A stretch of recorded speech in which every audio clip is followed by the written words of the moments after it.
આરતી કરતી વખતે દીવો બુઝાઈ જાય તો અપશુકન કહેવાય. જાણો શાસ્ત્રો અનુસાર શું થાય છે અર્થ. સનાતન ધર્મમાં એવી અનેક પ્રાચીન પરંપરાઓ છે જે દુનિયાના કરોડો લોકોને માર્ગદર્શન આપે. દીવો પ્રગટાવવો એ એમાંની એક પરંપરા છે.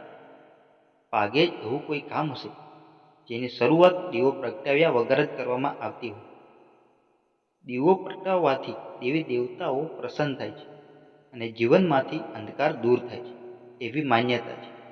પરંતુ આરતી દરમિયાન જો અચાનક દીવો ઓલવાઈ જાય તો તેનું શું સંકેત છે, આવો વિગતવાર જાણીએ.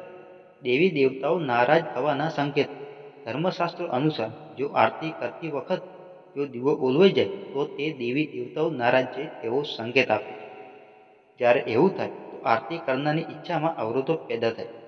આવું બને તો ભગવાન સક્ષમ બે હાથ જોડીને સાચા દિલથી માફી માંગીને ફરીથી દીવો સળગાવી શકાય છે.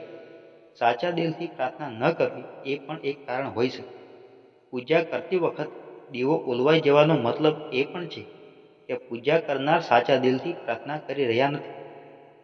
તે પૂજા કરતી વખત મોબાઈલનો ઉપયોગ કરે કે તેમનું ધ્યાન કોઈ બીજી વસ્તુ કે કામ તરફ હોય તો પણ એવું થઈ શકે છે. એના માટે પૂજા અર્ચના કરતા પહેલા બધા ઇલેક્ટ્રિક ગેજેટ બંધ કરી દેવા જોઈએ. દીવો બુઝાઈ જવો એ અનિષ્ટની નિશાની છે.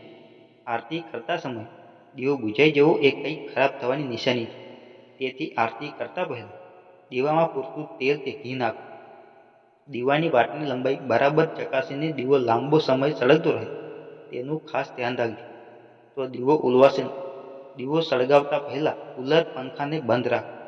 તમે જ્યારે પૂજા કરવાની ચાલુ કરો ત્યારે કુલર કે પંખો બંધ છે કે નહીં તેની ખાતરી કરો. જ્યાંથી જોરદાર પવન આવતો હોય એવી જગ્યાએ દીવો ન રાખવો જોઈએ.